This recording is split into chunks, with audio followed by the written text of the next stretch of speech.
الحمد لله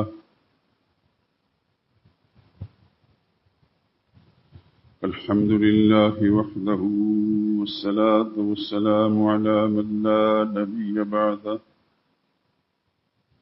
ولا رسول بعده ولا معصوم بعده. أما بعد، فإن خير الحديث كتاب الله، وخير الهدي هدي محمد صلى الله عليه وسلم، وشر الأمور محدثاتها، وكل محدثة بدعة، وكل بدعة ضلالة، وكل ضلالة في النار. أعوذ بالله من الشيطان الرجيم. بسم الله الرحمن الرحيم. وجعلوا لله مما ذرأ من الحرث والأنعام نصيبا، فقالوا هذا لله بزعمهم وهذا لشركائنا، فما كان لشركائهم فلا يصل إلى الله، وما كان لله فهو يصل إلى شركائهم، ساء ما يحكمون.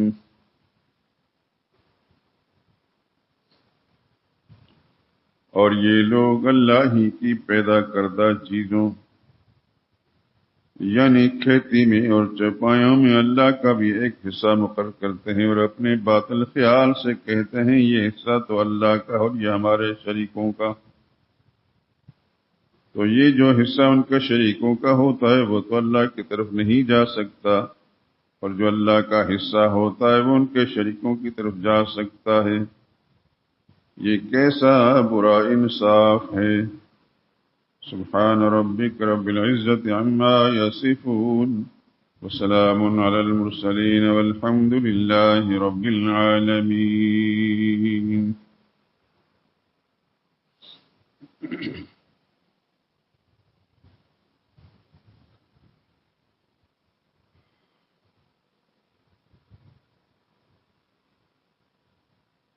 حضرات محترم،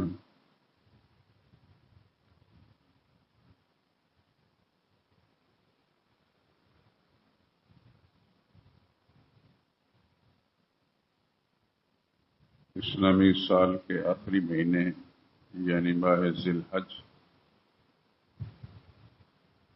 اس کی آج 14 تاریخ ہے. اس کی 10ویں تاریخ کو بشمول 11-12 کے پاکستان کے خوش نصیب مسلمانوں نے اللہ کے دیے ہوئے مال مویشیوں میں سے قربانی کی. اللہ سب سے راضی ہو جائے، سب کی قربانی کو اللہ قبول فرما لے.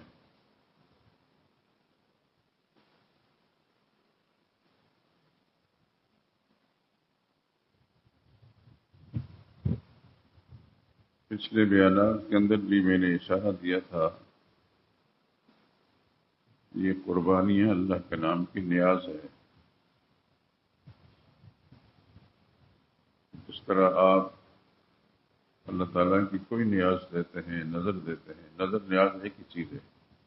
فرق صرف یہ ہے نیاز آپ کی اپنی زبان میں ہے، نظر عربی زبان میں ہے، بس معنی ایک ہی ہے. اس لیے لوگ نظر و نیاز کا جملہ اکٹھا ہی بول لیتے ہیں. تو قربانی اللہ کے نام کی نیاز ہے، نظر ہے.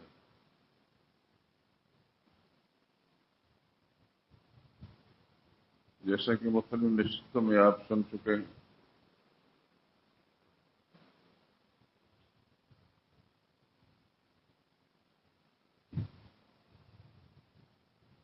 یہ اللہ کی عبادت، زکوٰۃ اللہ کی عبادت ہے، صدقہ خیرات، نذرانہ، شکرانہ، فطرانہ، یہ سب اللہ کے نام کے نیازیں ہیں.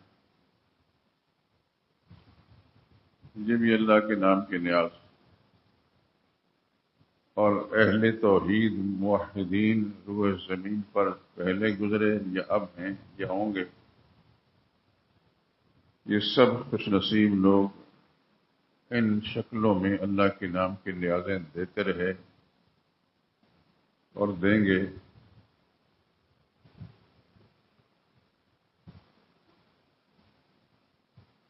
اللہ کی عبادت، اس کے اقسام مختلف اوقات کے اندر میں اشارہ دیتا رہا، اور یقیناً بار بار ایک چیز ذہن میں تک پہنچے تو ذہن میں بیٹھ جاتی ہے. عربی زبان کا ایک محاورہ ہے، اذا تکرر تقرر. جب کسی چیز کا بار بار تکرار کیا جائے تو وہ ذہن میں بیٹھ جاتی ہے، اور آپ اس بات کو اچھی طرح سمجھتے ہیں، مانتے بھی ہیں. تو میں مختلف اوقات میں اس کا تکرار اس لیے کرتا ہوں کہ یہ آپ حضرات کے ذہن میں بیٹھ جائے.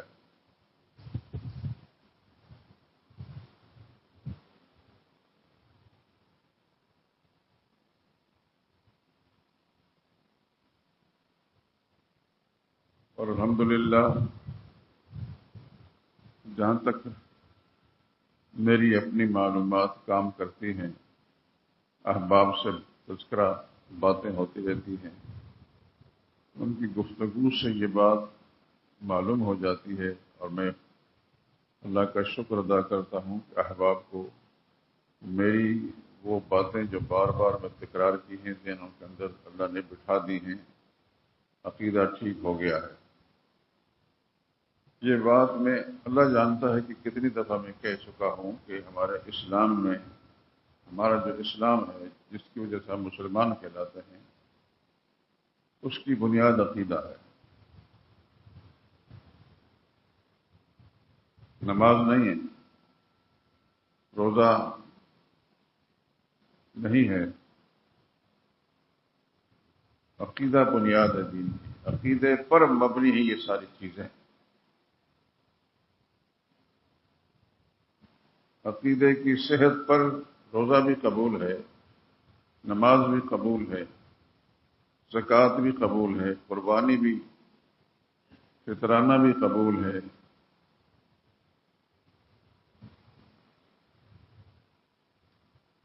طواف، اعتکاف، عمرہ، حج، عبادت کی ساری قسمیں، چاہے ان کا تعلق انسان کی زبان سے ہے، چاہے ان عبادتوں کا تعلق انسان کے مال سے ہے یا عمل سے، یہ ساری قسمیں جو ہیں موقوف ہیں قبولیت اس عقیدے پر. اس بات کو اس طرح دل دماغ میں بٹھا لیں آپ کہ زندگی کے کسی موڑ پر، کسی لمحے بھی آپ کے دل دماغ سے یہ چیز محو نہ ہو. خود بھی اسی نظریے سے سوچیں، اور دوسرے سے جب بات کریں کسی مسلمان سے، وہ اپنے گھر کا فرد ہو، عزیز رشتہ دار ہو، دوست یار ہو، جب بھی بات کریں تو اسی بنیاد پر بات کریں. یعنی آپ کے دل و دماغ میں ایک چیز راسخ پختہ ہو چکی ہے، اور وہی بات جب بولیں گے تو وہی نکلے گی.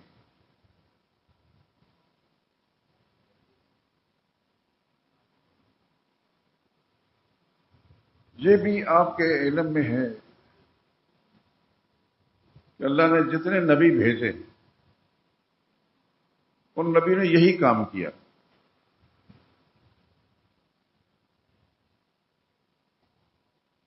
عبادتیں مختلف انبیاء کی شریعتوں میں طریقے مختلف رہے. مثلا کسی میں رکوع تھا، سجدہ نہیں تھا، کسی میں سجدہ تھا، رکوع نہیں تھا. آخری پیغمبر حضرت محمد مصطفیٰ صلی اللہ علیہ وسلم کی شریعت کے اندر عبادتوں کو کامل اور مکمل کر دیا گیا.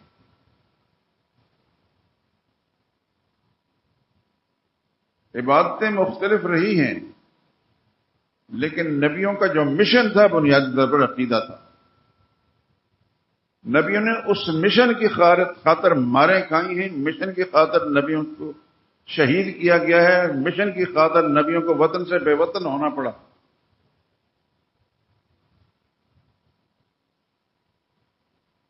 اور تاکہ اپنے بھی دشمن ہو گئے۔ ابراہیم علیہ السلام کو باپ نے گھر سے نکال دیا۔ کیوں نکالا؟ کبھی ماں باپ دشمن ہوتے ہیں اولاد کے؟ نہیں ہوتے، لیکن عقیدہ ایسا تھا کہ باپ کا عقیدہ اور تھا، ابراہیم علیہ السلام سمجھتے تھے کہ یہ عقیدہ غلط ہے۔ ابراہیم علیہ السلام نے ان کو سمجھانے کی پوری کوشش کی، بڑے ادب کے ساتھ، احترام کے ساتھ، اور وہ ہر بات کا رد کرتا رہا۔ اور جب اسے پوری طرح یقین ہو گیا کہ ابراہیم نے باز نہیں آنا تو کہنے لگا میں آپ کو نکال دوں گا گھر سے۔ اللہ کے پیغمبر نے اس بات کی پرواہ نہیں کی کہ مجھے گھر سے نکالا جائے گا۔ جو دھمکیاں دی جا رہی ہیں، دھمکیوں کی بنا پر عملاً کر گزریں گے میرے والد، لیکن اس کے باوجود پیغمبر اللہ کے پیغمبر نے علیہ الصلوۃ والسلام کوئی بد کلامی، بدتمیزی کا انداز اختیار نہیں فرمایا۔ اس سے ایک بات سب دوستوں کی خدمت میں یہ بھی عرض کر رہا ہوں، خصوصاً نوجوانوں کو جن کے ماں باپ حیات ہیں، اللہ ان کو حیاتی دے، لمبی زندگی دے، لیکن صحت عقیدے کے ساتھ، کہ جب بھی ان سے بات کرنی ہو، عقیدہ بنیاد ہے۔ محسوس کرتے ہیں آپ کہ میرے والد کا عقیدہ ٹھیک نہیں، والدہ کا عقیدہ ٹھیک نہیں، تو آپ کا سب سے پہلا فرض ہے ان کے پر محنت کرنا، چشم پوشی نہیں کرنی، نظر انداز نہیں کرنا۔ اگر آپ سمجھتے ہیں اس بات کو کہ بدعقیدی کے ساتھ سیدھا جہنم ہے، تو اس دنیا کی آگ کے اندر اگر ہم نہیں سمجھتے کہ ذرا چنگاری جو ہے میری ماں کو یا میرے باپ کو پہنچے، تو جہنم کی آگ کے لیے کس طرح آپ گوارا کر لیں گے؟ اس لیے پوری محنت کرنی ان پر۔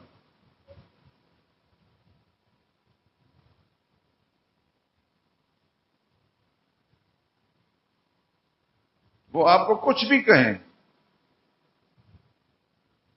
کیونکہ یہ ایک انسانی فطرت ہے کہ جو بڑا ہوتا ہے وہ سمجھتا ہے کہ یہ چھوٹا کون ہوتا ہے مجھ سے سر بات کرنے والا۔ بڑا چھوٹا ہونے والا جو گھمنڈ ہے، اس کی بنا پر بڑا بھائی ہو، بہن ہو، ماں ہو، باپ، دادا، وہ دبانے کی کوشش کریں گے اس کو۔ وہ کوشش کرتے رہیں، آپ اپنا کام کریں کہ آپ کا مشن بہت اونچا ہے۔ جس نبی کے آپ امتی، اس نبی کے ساتھ کیا کیا نہیں ہوا، رسول اللہ صلی اللہ علیہ وسلم کی زندگی کا سارا نقشہ ذہن میں رکھیں، کہاں کہاں پیغمبر صلی اللہ علیہ وسلم کا نہیں ستایا گیا۔ اپنا سگا چچا رسول اللہ صلی اللہ علیہ وسلم جو اللہ کا پیغام سناتے تھے تو پیچھے پیچھے جا کر کھڑا ہو کر کہتے لوگوں اس کی بات نہ سنو، یہ دیوانہ ہو گیا ہے۔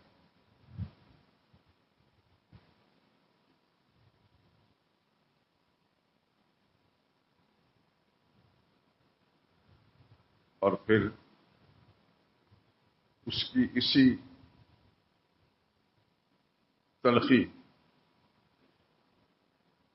اور اللہ کے پیغمبر کے ساتھ ناروا رویے کی بنا پر اللہ نے اس کی مذمت میں ایک سورت نازل کرائی، جو آج بھی قرآن کریم میں موجود ہے۔ ایک اندازہ آپ کر سکتے ہیں کہ ابو جہل بڑا کافر تھا، کفر کا سرغنہ تھا، اس کی مذمت میں اللہ نے نام لے کر سورت نازل نہیں فرمائی۔ ابو لہب کے بارے میں نازل ہے۔ اس کا معنی ہے کہ تقابل اگر کیا جائے تو ابو لہب زیادہ خطرناک ہے۔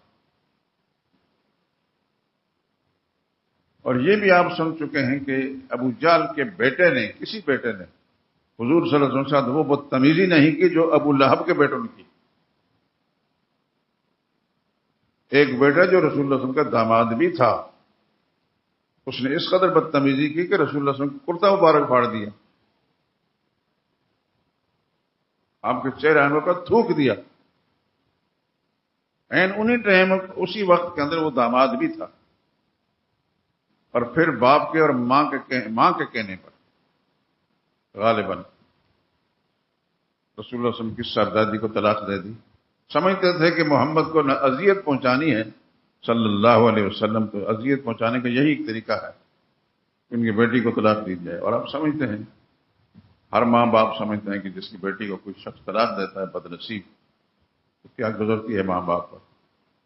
لیکن ان بدبختوں کو یہ اندازہ نہیں تھا کہ یہ جو طلاق دی جا رہی ہے یہ خیر کا پہلو خدا لا رہا ہے. ابو لہب کے بیٹوں سے آزاد ہو کر یہ کائنات انسانی کے اس خوش نصیب آدمی کے گھر میں جائیں گی یکے بعد دیگرے. اللہ اکبر اللہ اکبر. جس کے بارے میں اللہ کے پیغمبر نے فرمایا میں اس سے کیوں حیا نہ کروں، اس سے خدا کے فرشتے بھی حیا کرتے ہیں.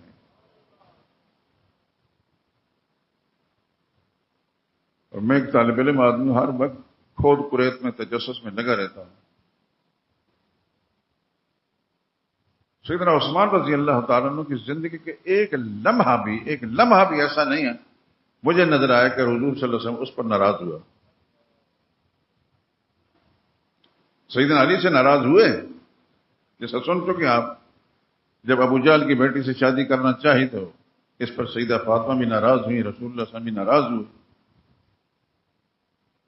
اس حد تک حضور صلی اللہ علیہ وسلم نے خطبہ ارشاد فرمایا کہ اگر علی نے ابو جہل کی بیٹی سے نکاح کرنا ہے تو کر لے، میں منع نہیں کرتا، لیکن میری بیٹی کو چھوڑنا پڑے. کیونکہ یہ ممکن نہیں کہ ایک گھر کے اندر خدا کے دشمن کی بیٹی بھی اور خدا کے نبی کی بیٹی بھی.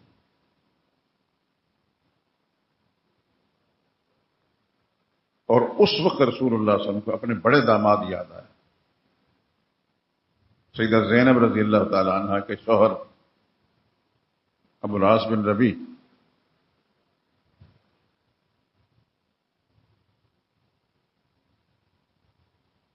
اللہ اکبر. فرمایا کہ ابو العاص نے میرے ساتھ جو وعدہ کیا پورا کیا، جو بات کہی سچی کہی. بخاری شریف کے اندر جا بجا اس کا تذکرہ عین انہی لمحوں میں یہ میں آپ کے ذہن میں ڈال دوں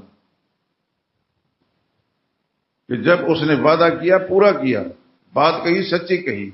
اس وقت مسلمان نہیں ہوا تھا، کافی دیر کے بعد مسلمان. کفر کے زمانے کے اندر بھی رسول اللہ کا وفادار تھا. سن چکے ہیں آپ کے مشرکین مکہ نے کتنی کوششیں کی کہ ابو العاص محمد کی بیٹی کو طلاق دے دے تو ہم پورے خطہ عرب کی کوئی حسینہ جو ہے ان کے نکاح میں لا کر دے دیں گے. ان کا میں زینب کی جوتی پر بھی ان سب کو نہیں رکھتا. سبحان اللہ. وفاداری یہ ہوتی ہے، خدا کی ارب و رحمت نازل ان پر. ابو العاص بن ربیع کی خوبیوں کو میں گنانا چاہوں تو پورا ٹائم اس پر گزر جائے گا میرے دوست.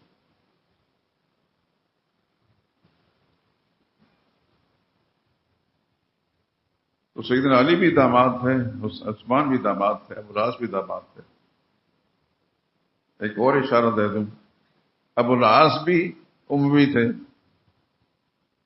بنو امیہ سے تعلق تھا، اور سیدنا عثمان بھی اموی تھے، بنو امیہ سے تعلق تھا، اور سیدنا علی ہاشمی تھے.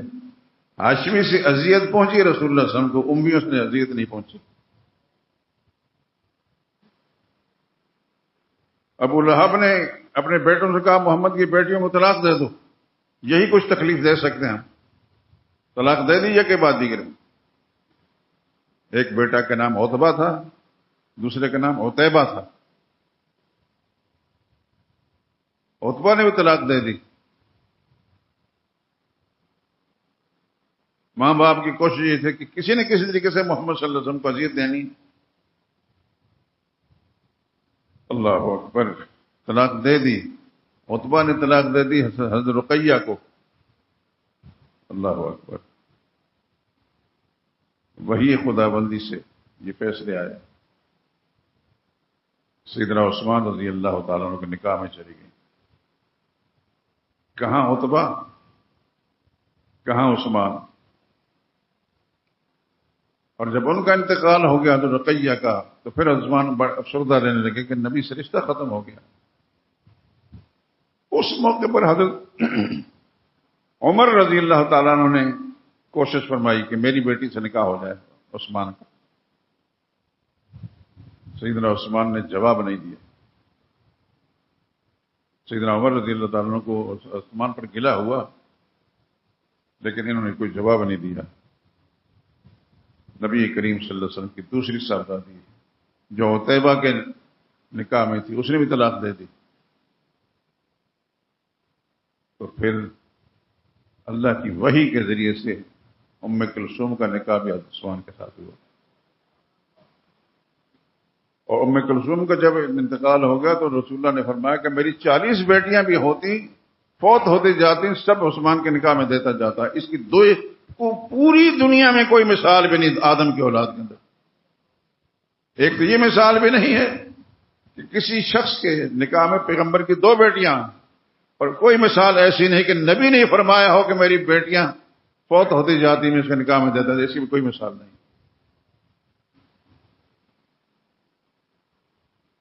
اور جس کا نام میں نے عتیبہ لیا ہے، اس بدبخت نے رسول اللہ صلی اللہ علیہ وسلم کی شان میں بڑی گستاخی کی۔ آپ کا کرتا مبارک پھاڑا، چہرے پر تھوکا۔ نبی کریم صلی اللہ علیہ وسلم کی زبان مبارک سے نکلا، اللہم سلط علیہ کلبا من کلابک، یا اللہ اپنے درندوں میں سے کوئی درندہ اس پر مسلط کر دے۔ نبی کبھی بدعا نہیں دیا کرتے تھے، حضور صلی اللہ علیہ وسلم کی زبان مبارک سے بدعا کا جملہ نکلنا دلیل اس بات کی کہ حضور سخت اذیت میں تھے۔ اور پھر ایک سفر میں، تجارتی سفر کے اندر، بہت سارے لوگوں کے بیچ میں رات کو سوئے ہوئے تھے، اللہ پاک نے اپنا درندہ بھیجا رات کے وقت، تجارتی سفر دور دراز علاقوں کے اندر۔ اہتمام کیا بھی ساتھیوں نے کہ اس کو کوئی اذیت نہ پہنچے۔ اس کے باپ نے کہا تھا تاجروں کو کہ میرے بیٹے کو یار اس کا خیال رکھنا، لیکن سانپ شہر کسی جنگل سے نکل کر رات کے وقت کتنا سفر کیا ہم نہیں جانتے، آ کر ایک ایک آدمی کو جو سویا ہوتا سونگ رہا ہے۔ اللہ نے اس کے دل میں کیا بات ڈالی اس درندے کے، اور بالآخر جب عتیبہ کے پاس گیا اور وہی ہدف تھا، اس پر ایسا پنجہ مارا کہ اسے چیٹ پھاڑ کر رکھ دیا۔ نبی کی گستاخی کا یہ انجام ہوا، اور گستاخی کرنے والا ہاشمی تھا، نبی کا چچا زاد تھا۔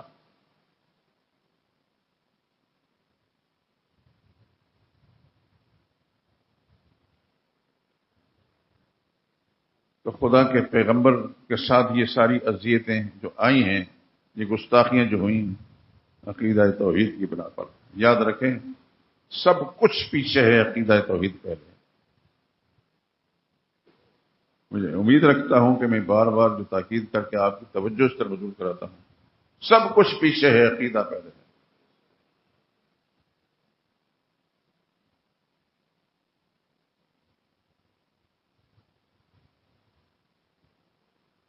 اتنی چیزیں میں بیان کر چکا ہوں، پھر بار بار دہراؤں تو ٹائم وقت سے نکل جائے گا۔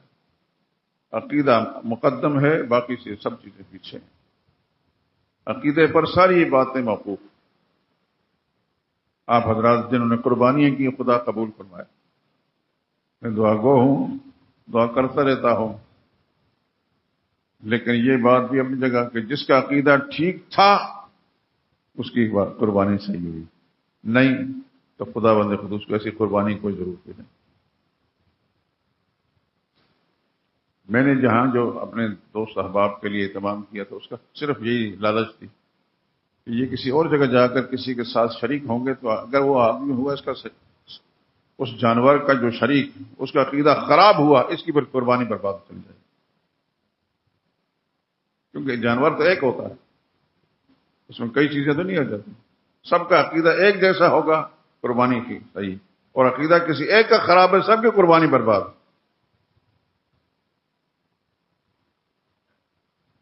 بہت ساری جگہوں کے اندر آپ حضرات کو یقیناً تجربہ ہوگا، نہیں تو کر لینا۔ اس کی پرواہ نہیں ہوتی کہ جو آدمی ہمارے ساتھ شریک ہونا چاہتا ہے اس کا عقیدہ کیا ہے، ٹٹول تو لیں، پوچھ تو لیں، اس سے کوئی رافضی تو نہیں، کوئی قادیانی تو نہیں، کیونکہ قادیانی بھی اپنے آپ کو مسلمان شو کرتے ہیں اور مسلمانوں ہی جیسے کام کرتے ہیں۔ بس ٹھیک ہے، آئے پیسے آئیں پیسے آئیں، یہ بڑا غلط طریقہ ہے۔ اب تو وقت گزر گیا، خدا آپ لوگوں کو لمبی زندگی دے، آئندہ سال قربانیوں تک پہنچے۔ ان باتوں کو پیش نظر رکھ کر جہاں بھی حصہ ڈالنا ہے پہلے دیکھیں کہ ہمارا جو حصہ دار ہے، شریک ہے، وہ اس کا عقیدہ کیا ہے۔ عقیدہ اہم ہے، سارا دار و مدار عقیدے پر ہے، کوئی عبادت قبول نہیں بغیر عقیدے۔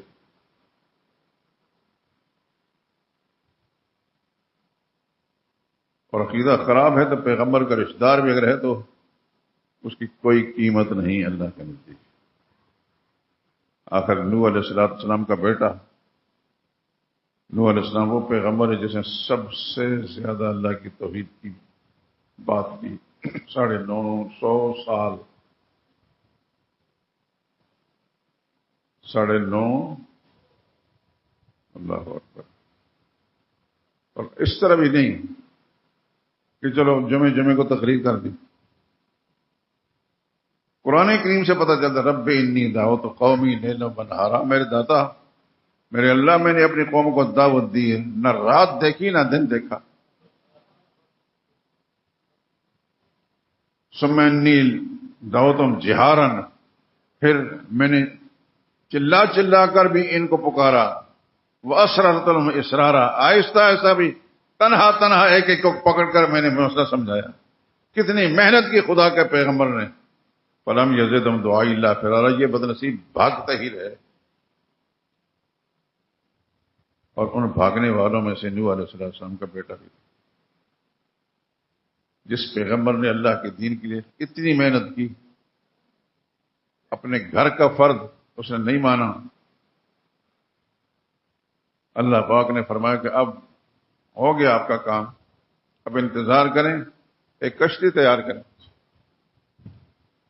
میرے حکم کا انتظار کریں۔ آسمان کا حکم ہوا کہ اپنا پانی چھوڑ، زمین کا حکم ہوا کہ باہر نکال۔ اس وقت خود بھی کشتی میں بیٹھ کے جتنے اہل ایمان اہل توحید تھے ان کو بٹھا لیا کشتی میں، اور اپنے بیٹے کو پکارا، یا بنی ارکب معنا، میرے بیٹے آئے ہمارے ساتھ سوار ہو جائے، خدا کا عذاب آ رہا ہے۔ کہنے ابا جان کیسی باتیں کر رہے ہیں، یہ بارشیں ہوتی رہتی ہیں، یہ سیلاب آتے رہتے ہیں، ہموار جگہوں کے اندر سیلاب کا خطرہ ہوتا ہے، پہاڑوں پر سیلاب نہیں پہنچتا، میں وہ پہاڑ پر چڑھ جاؤں گا، سآوی الی جبل، اس پہاڑ پر میں پناہ لے لوں گا، یا سمنی من الماء، اس سیلاب سے مجھے بچا لے گا۔ نبی نے فرمایا لا عاصم اليوم من امر اللہ، اللہ کے عذاب سے آج کوئی چیز نہیں بچا سکتی، یہ روایتی قسم کی بارش اور سیلاب نہیں، یہ خدا کا عذاب ہے۔ بس اتنی باتیں ہو رہی تھی، وحال بینہما الموج، اللہ کے عذاب کی لہر آئی، فکان من المغرقین، نوح علیہ السلام کا بیٹا غرق ہو گیا۔ جس پیغمبر نے خدا کے دین کی اتنا لمبا عرصہ دین کی دعوت دی، لیکن بیٹے کا عقیدہ خراب تھا، اللہ نے نبی کا لحاظ رکھ کر اس کو نہیں محفوظ رکھا۔ اللہ کے نزدیک کوئی رشتہ دار اللہ کا نہیں، سب مخلوق ہے۔ نبیوں سے زیادہ خدا کا محبوب بھی کوئی نہیں، لیکن دین کے معاملے میں اللہ نے نبی کا لحاظ بھی نہیں رکھا۔ قرآن کریم کی تلاوت آپ کرتے ہیں، خدا توفیق دیے رکھے ہمیشہ کے لیے، لیکن قرآن کریم کسی معتبر عالم کا ترجمہ بھی ساتھ رکھا کریں۔ اگر آدھا گھنٹہ آپ تلاوت کرتے ہیں تو 15 منٹ تلاوت رکھیں، 15 منٹ کو ترجمہ دیکھیں، تاکہ آپ کی تلاوت کا آپ کو صحیح فائدہ بھی تو پہنچ سکے۔ لیکن یہ ضرور ہے کہ تلاوت ضرور کریں۔ قرآن کو مانتے ہیں، یقیناً مانتے ہیں، تو میرے دوستو پھر قرآن سے اللہ تعلق نہ رہے۔ صبح کا وقت، سویرے کا وقت ایسا ہوتا ہے کہ اس وقت انسان کوئی کاروبار نہیں ہوتا، نماز پڑھنے کے بعد قرآن کی تلاوت کریں، لیکن تلاوت کے ساتھ ترجمہ نہ سمجھ میں آئے تو کسی معتبر عالم سے پوچھ لیں، آپ کی زندگی بامقصد بن جائے گی۔ اللہ کے سامنے جائیں گے تو بہت سرخرو ہو کر جائیں گے، ایک شعور کے ساتھ جائیں گے کہ ہم نے اللہ کو مانا ہے، اللہ پر ایمان لائے ہیں تو کس انداز سے ایمان لائیں۔ تو بات کر رہا تھا کہ یہ قربانیاں جو آپ نے کی ہیں یہ اللہ کے نام کی ایک نیاز تھی. نظر نیازیں آپ دیتے ہی رہتے ہیں. اللہ صحیح نظر اور صحیح نیاز دینے کی توفیق دے، لیکن نظر اور نیاز کا حقدار صرف اور صرف اللہ ہے، کوئی مقبرے اور مزار والا نہیں. میری بات کو گستاخی پر محمول نہ کرنا. میں سب بزرگوں کو مانتا ہوں، سب بزرگوں کو مانتا ہوں. بزرگ ہو، جعلی آدمی نہیں، جعلی لوگوں میں نہیں مانتا. کوئی ناراض ہو یا راضی ہو جائے، ولیوں کو ضرور مانتا ہوں. لیکن میں یہ سمجھتا ہوں کہ ولی ولی ہوتا ہے، وہ ایک انسان ہے، اللہ کا مقبول بندہ ہے، وہ خدا نہیں ہے. خدا والے حقوق اس کو نہیں دیے جائیں گے.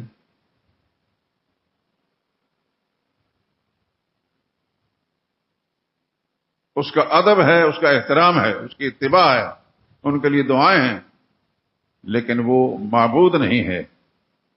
ان کے نام کی نظر نہیں ہے، ان کے نام کی نیاز نہیں ہے، کیونکہ یہ کس کا حق ہے؟ صرف اللہ کا حق ہے. نظر اور نیاز یہ دونوں ہی عبادت ہیں.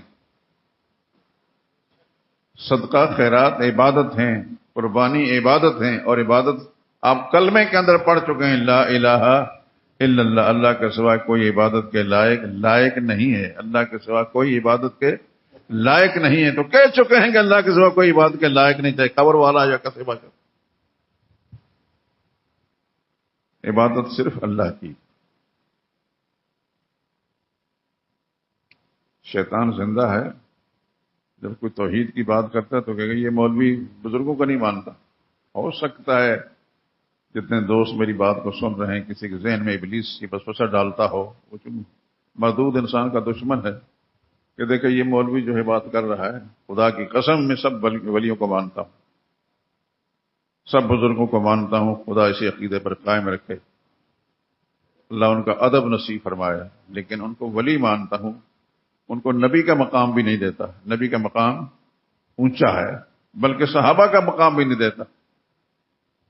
ان بزرگوں سے صحابہ اونچے ہیں، صحابہ سے پیغمبر اونچے ہیں، اور خدا بند خود خالق کائنات ہے.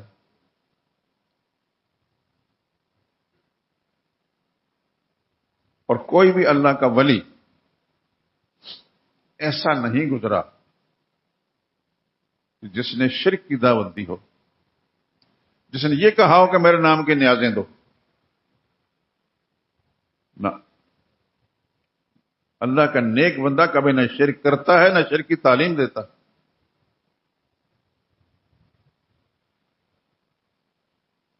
وہ نیک ہے ہی تب کہ اللہ اس کے رسول کے حکم مطابق زندگی گزارتا ہے اور اس کے مطابق زبان کھولتا ہے. اولیاء اللہ نہ شرک کرتے ہیں، نہ شرک کی تعلیم دیتے ہیں. جو شرک کرتا ہے وہ مشرک ہوتا ہے، وہ ولی اللہ نہیں، وہ شیطان ہے، وہ عدو اللہ ہے، اللہ کا دشمن ہے. جو شرک کی تعلیم دیتا ہے وہ خدا کا دشمن ہے. اللہ کا ولی کا معنی دوست. اللہ کا دوست اللہ کی مرضی کے مطابق بات کرتا ہے، مطابق زندگی گزارتا ہے.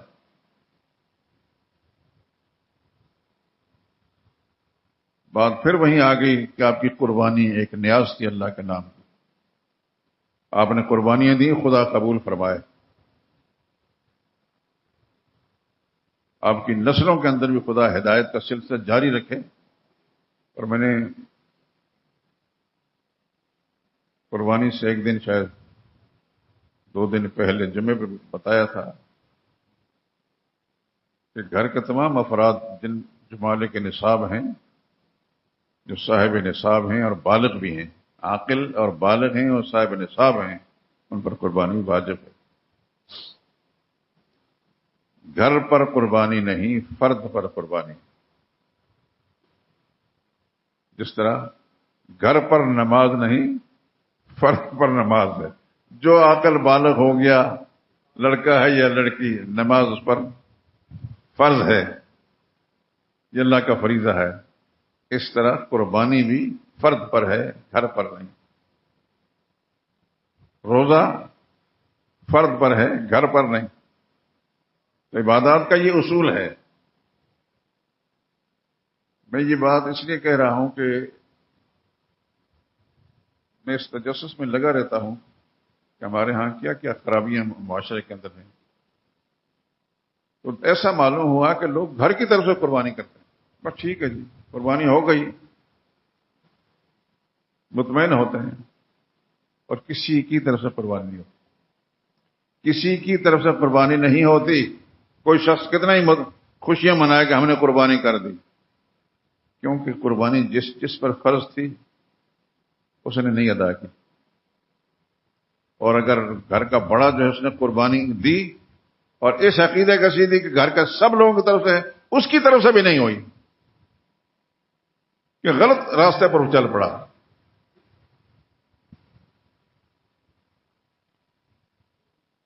تو جس نے قربانی کی اللہ اسے قبول فرمائے، لیکن آئندہ کے لیے بھی پروردگار عالم صحت عقیدے کے ساتھ اور قربانی کے جو بنیادی قبولیت کے اصول ہیں ان اصولوں کو سامنے رکھ کر قربانی کرنے کی توفیق دے. تو ضمناً میں نے ایک بات ابھی اشارہ دیا تھا کہ ہم جس معاشرے کے اندر جی رہے ہیں اس معاشرے کے اندر بے شمار خرابیاں ہیں.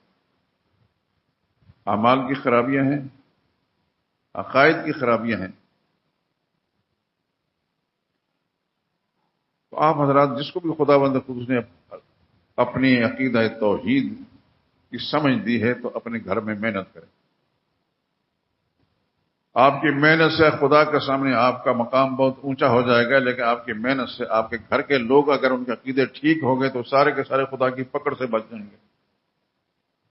اگر کوئی ایک انسان اس کا عقیدہ ٹھیک ہے باقی سارے کے سارے بدعقیدہ ہیں تو سارا گھر جہنم بنا ہوا ہے. جس نبی کا ہم نے کلمہ پڑھا اس نبی کے صحابہ اس کے پیروکار وہ یہی کام کرتے تھے کہ انہوں نے محنت کی ہے، بہت محنتیں کی. اگر صحابہ کرام کی قربانیوں کو ہم شمار کریں تو ہم شمار نہیں کر سکیں دوستوں. آپ حضرات یقیناً کتابیں پڑھتے ہوں گے، مطالعہ کرتے ہوں گے. اللہ توفیق دے صحابہ کرام کے تذکرے پڑھا کریں. بہت کچھ آپ کو صحابہ کرام کی زندگی ملے گا جو ہمارے لیے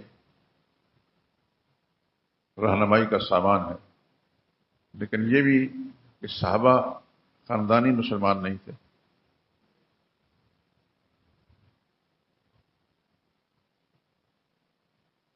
میں اور آپ خاندانی مسلمان ہیں، یعنی یہ تو کہہ سکتے نہیں ہمارا باپ مسلمان تھا، دادا مسلمان تھا. ایک دو پشتے تو بتا سکتے ہیں، لیکن صحابہ کرام میں سے کم ہی تھے جو اپنی پشتے بتا سکتے تھے کہ ہم مسلمان. پہلے صحابی حضرت ابوبکر صدیق خود مسلمان ہوئے، ان کی محنت سے ان کی اہلیہ مسلمان ہوئی. اپنے والد کو کوشش کرتے رہے، نہیں مانے. آخر وقت میں بالکل بڑھاپے کی 100 سال سے عمر ہو گئے پھر جا کر مانے، اور مرنے سے پہلے عقیدہ ٹھیک ہو گیا، صحابی بن کر دنیا سے گئے. لیکن اپنی اولاد پر محنت کیا ابوبکر صدیق نے. ان کے سارے بیٹے مسلمان تھے، بیٹیاں مسلمان تھیں. مشہور بیٹی ام المومنین صدیقہ کائنات عائشہ صدیقہ رضی اللہ تعالی عنہ، یہ ابوبکر صدیق کی محنتوں کا نتیجہ ہے. یہ ابوبکر وہی انسان ہے جو رسول اللہ صلی اللہ علیہ وسلم کو اپنے کندھے پر اٹھا کر غار ثور میں لے گیا تھا. آپ حضرات گئے ہوں گے یقیناً، اللہ تعالیٰ وہاں جانا نصیب کرے اور قبول بھی فرمائے. بہت اونچا پہاڑ ہے، 1500 سال کے گزرنے کے بعد بھی اب بھی اس پر کوئی سڑک نہیں، بس پگڈنڈیاں ہیں، لوگ آتے جاتے ہیں. میں کئی دفعہ گیا، اللہ کی شان، لیکن چڑھ نہیں سکا اس پہاڑ پر. جبل نور پر جہاں وحی آئی پیغمبر صلی اللہ علیہ وسلم پر وہاں جانا نصیب ہوا الحمدللہ رضیم.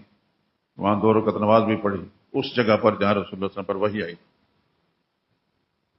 لیکن غار ثور بہت اونچا ہے، یہ پہاڑ اس پر نہیں جا سکا. کوشش کی، جہاں تک انسانی کوشش ہوتی ہے اللہ تعالیٰ قبولیت کرنے والے ہیں. اللہ کے کوئی انسان کی مجبوری کا بھی اندازہ ہے.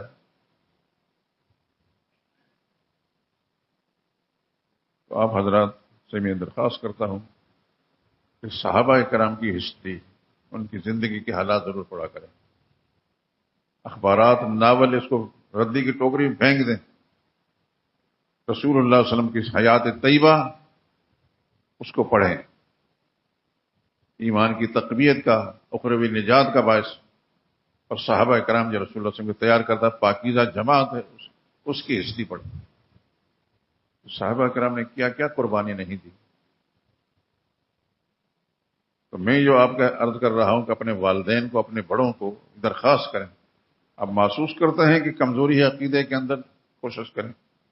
انسان کوشش ہی کر سکتا ہے.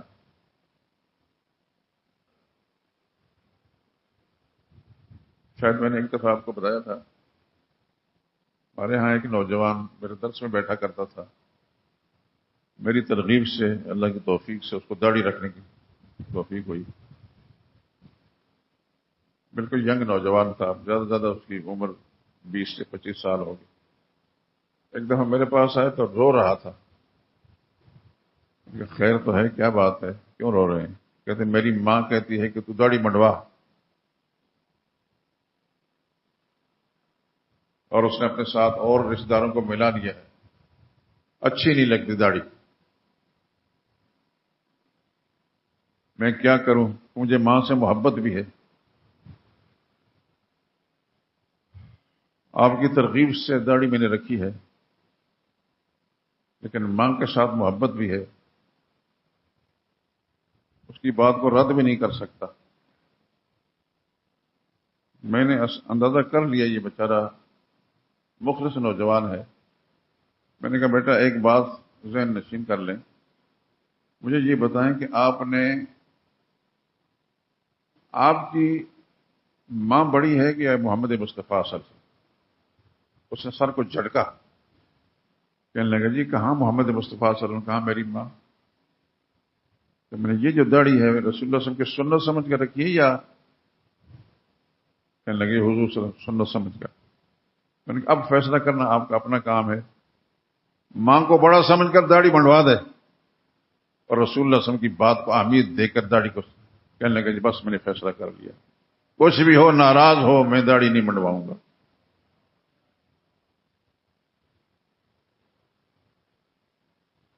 مجلس میں بیٹھے ہوئے جتنے دوست ہیں، نوجوان بچے بھی ہوں گے، ان کے لیے بھی یہ سبق ہے. لوگ اچھا سمجھتے ہیں یا نہیں سمجھتے ہیں، اپنے آپ کو پیغمبر کی نظر سے دیکھا کریں. بھائی، دوست، یار، محلے دار، واقف کار، ماں باپ کی نظر سے نہیں، محمد مصطفیٰ صلی اللہ علیہ وسلم کی نظر سے دیکھ کر کے آقا نامدار ہمیں کس نظر سے دیکھتے ہیں.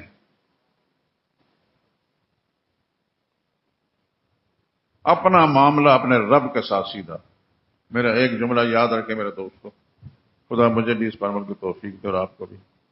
اپنا معاملہ اپنے رب کے ساتھ سیدھا رکھیں. ایک صحابی کا تذکرہ آپ بار بار سن چکے ہوں گے، حضرت مصعب بن عمیر رضی اللہ تعالیٰ عنہ. یہ مکہ شہر کے امیر زادے تھے، بڑی امیر ماں کے بیٹے تھے. اتنی عمارت تھی کہ انہوں نے جسم پر ایک دفعہ سوٹ پہنا، دوبارہ پھر اس کو نہیں پہنایا گیا. ان کے کپڑے ملک کے شام سے بن کر آتے تھے. کتنا لاڈلا بیٹا. اور جب وہ سوٹ پہن کر مکہ کی گلیوں میں کہیں گزرتے تھے، اتنی خوشبوئیں لگاتے تھے کہ ہر آدمی کہتا تھا یہاں سے مصعب گزرا ہے، اس لیے گلی معطر ہے. وہ لاڈلا بیٹا، ماں کا لاڈلا، محمد مصطفیٰ ہم کے دامن سے جب وابستہ ہوا صلی اللہ علیہ وسلم ورضی اللہ عنہ، تو ماں ناراض ہوئی. یہ کیا کیا تم نے؟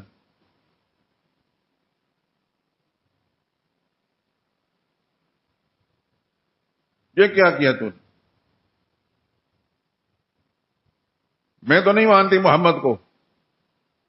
انہوں نے کوئی جواب نہیں دیا. ماں کا لاڈلا بھی تھا اور ماں سے پیار بھی بہت تھا، لیکن رسول اللہ صلی اللہ علیہ وسلم دامن سے وابستہ رہے. ماں نے کپڑے دینا بند کر دیے. میرے کپڑے پہن، سب مجھے گوارا ہے. رسول اللہ سے چھٹکارا گوارا نہیں.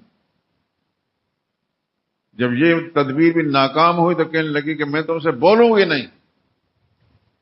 چپ ہو گئے لیکن گوارا کر لیا. نہیں بولتے تو نہ بول. آخر کہ میں کھانا نہیں کھاؤں گی، مر جاؤں گی. اللہ اکبر. اللہ ایسا ایمانی جذبہ سب کو نصیب فرمائے. کہنے لگے اماں جان، اس کائنات میں آپ سے زیادہ پیارا میرے نزدیک کوئی بھی نہیں، لیکن محمد مصطفیٰ صلی اللہ علیہ وسلم پر ایمان لا کر جو راستہ میں نے اختیار کیا ہے اس کے خلاف رکھ، تو مر بھی جائے تیری موت مجھے گوارا ہے، محمد صلی اللہ علیہ وسلم کا گوارا نہیں.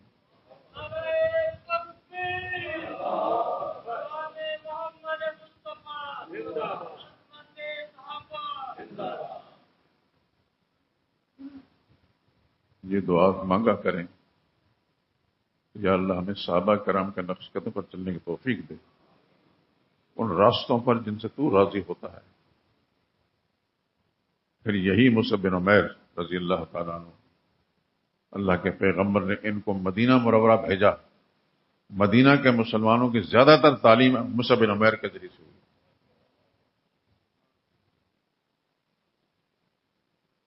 میں کیا کیا بات کروں دوستو، اس لیے بھی ترغیب دے رہا ہوں کہ صحابہ کرام کی ہسٹری پڑھا کریں. میں قسم اٹھا کر کہتا ہوں، اللہ کی کتاب میرے ہاتھ کے اندر ہے، صحابہ کا جب تذکرہ آتا ہے میرا دل، دماغ اور تمام چیزیں جو ہیں خوشی سے اور محبت سے بھر جاتا ہے. اللہ آپ کو بھی ایسا جذبہ نصیب فرمائے کہ جو محبت پیغمبر کے ساتھ ہو اس جیسی محبت کسی سے نہ ہو، جو نبی کے ساتھیوں کے ساتھ محبت ہے کائنات میں کسی کے ساتھ نہ ہو. ماں باپ ہر ایک کو پیارے لگتے ہیں اور پیارے ہوتے ہیں، لیکن جب تقابل کریں نبی کی ذات کے ساتھ یا نبی کی تعلیمات اور آپ کی جماعت کے ساتھ، تو پھر ماں باپ پیچھے ہیں، صحابہ آگے ہیں، پیغمبر اور آگے.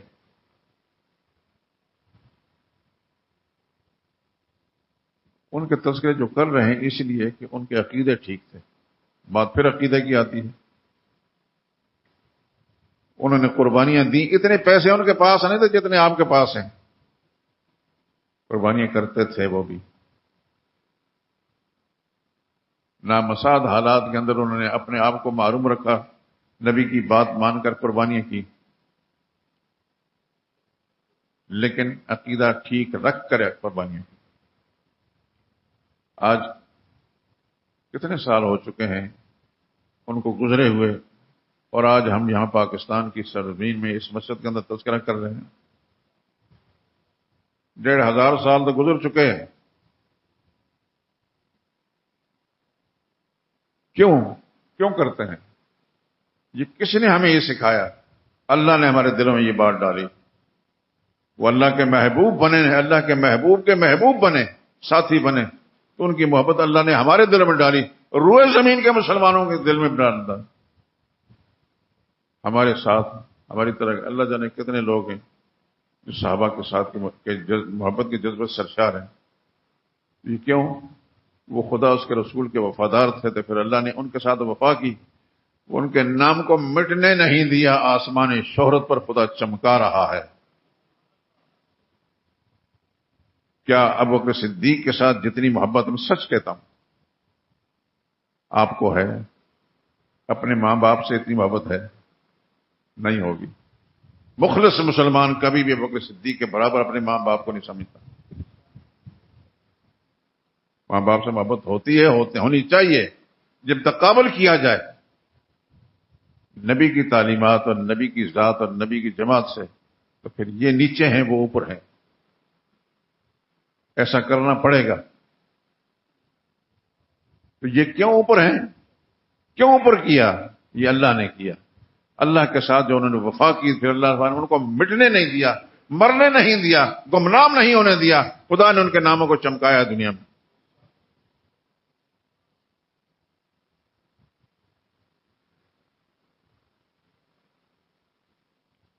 آپ کے پاکستان کے کئی شہروں کے اندر صحابہ کرام کی قبریں موجود ہیں.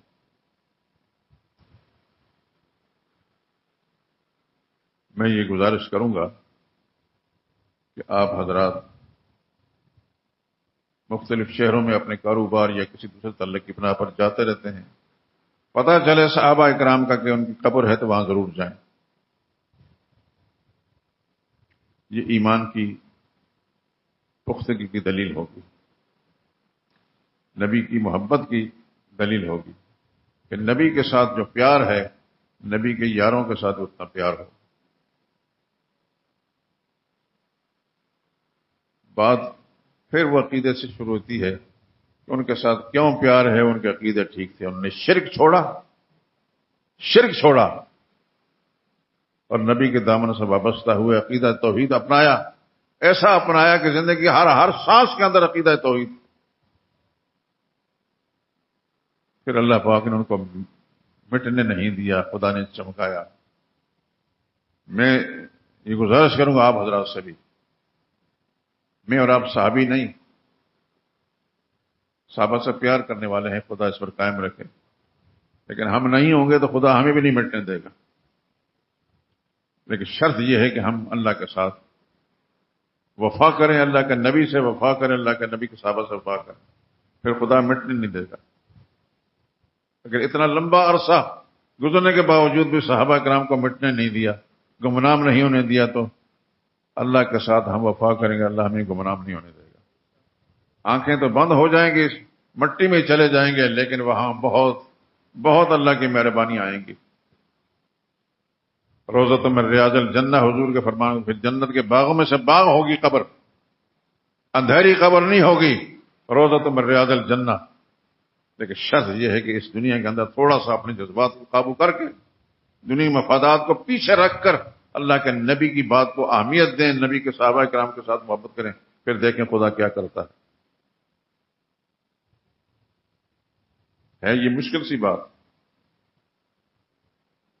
سی بات ہے۔ انسان کو اپنے ماں باپ، بہن بھائی بہت پیارے لگتے ہیں، پتہ نہیں صحابہ کرام کے ساتھ وہ جذبہ ہم پیدا کر سکتے ہیں کہ نہیں کر سکتے، لیکن اللہ سے دعا بھی مانگا کر، یا اللہ جو تجھے پسند ہے وہ ہمارے دل میں بٹھا دے۔ اگر خود ہماری عقل کام نہیں کرتی تو خدا سے مانگیں، یا اللہ جو تجھے پسند ہے وہ ہماری پسند بنا دے، تو پھر خدا بند تو سے جو مانگیں گے خدا ویسے ہی دیں گے۔ پھر صحابہ کی جماعت میں آپ شامل ہو جائیں گے۔ یہاں سے آنکھیں بند ہونے کے بعد میت تو ہماری قبر میں ہوگی، بشرطِ قبر مل گئی، لیکن روح اوپر چلی جائے گی، اور اس جماعت میں خدا پہنچا دیں گے جو صحابہ کرام کی جماعت ہے۔ اچھی طرح ذہن نشین فرما لیں دوستو، جانا ہے ہم نے، لیکن اس جماعت میں خدا پہنچائیں گے۔ اپنے ماں باپ پر محنت کریں تاکہ وہاں بھی اکٹھے ہوں، بہن بھائیوں پر محنت کریں تاکہ وہاں بھی اکٹھے ہوں۔ یہاں جو کچھ بھی ہے خدا کی مہربانیوں سے ہے، اللہ کی مہربانی شامل حال ہوتی ہے، عقیدہ ٹھیک ہوتا ہے تو پھر انسان زبان کو بھی اس کے مطابق کھولتا ہے، دوسرے کی اصلاح کرنے کی کوشش کرتا ہے۔ یہ کوشش جاری رکھیں میرے دوستو۔ لیکن سب سے پہلے جس طرح اپنے والدین کے ساتھ انسان کا خونی رشتہ ہے، محبت ہے، والدین سے پیدا ہونے والے بہن بھائیوں کے ساتھ بھی اتنی محبت ہوتی ہے، والدین کے جو دوسرے رشتے ہیں ان رشتوں کے ساتھ انسان کو محبت ہوتی ہے، ان پر محنت کریں۔ آپ کی محنت کو خدا ضائع نہیں کرے گا، وہ مانے یا نہ مانے آپ خدا کے ہاں مقبول ہو جائیں گے۔ میں قسم اٹھا کر کہتا ہوں قرآن پر ہاتھ رکھ کر کہ آپ کی محنت کو خدا ضائع نہیں کرنے دیں گے۔ اب محنت کریں ان پر۔ ماضی میں چلے جائیں تو پھر صحابہ اکرام نے، سلف صالحین نے اپنے بڑوں پر جو محنت کی، ان کے عقیدے ٹھیک ہوئے، کیا سے کیا بن گئے۔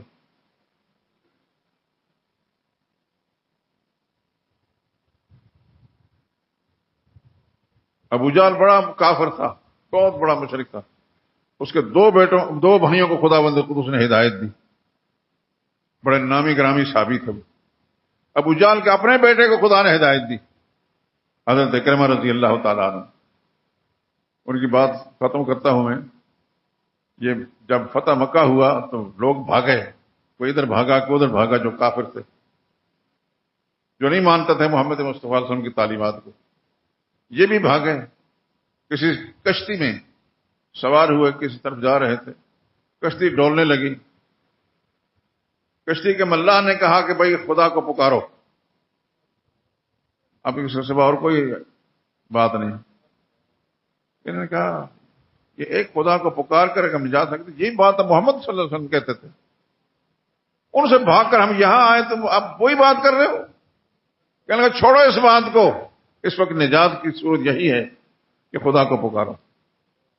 انہوں نے پھر اللہ سے دعا مانگی، یا اللہ اگر یہاں سے میں بچ گیا سیدھا واپس محمد مصطفیٰ تم جاؤں گا. اور ایسا ہی ہوا. اللہ نے کہاں باپ ابو جہل کفر کا سرغنہ اور بیٹے کو خدا نے ہدایت سے نواز دیا، ان کی بیوی کو خدا نے ہدایت سے نواز دیا. یہ خدا کی تقسیمیں ہیں. تو آخر بات کہ قربانیوں کو خدا قبول فرمائے، لیکن اس سے بڑی قربانی یہ ہوگی کہ اللہ کی دی ہوئی جو زبان ہے، اس زبان سے آپ محنت کریں اپنے عزیز و اقارب پر، اپنے احباب پر، دوست یاروں پر، کہ ان کے عقیدے ٹھیک ہو گئے تو ان سب کے برابر اللہ تعالیٰ نے آپ کو اجر و ثواب دینا ہے.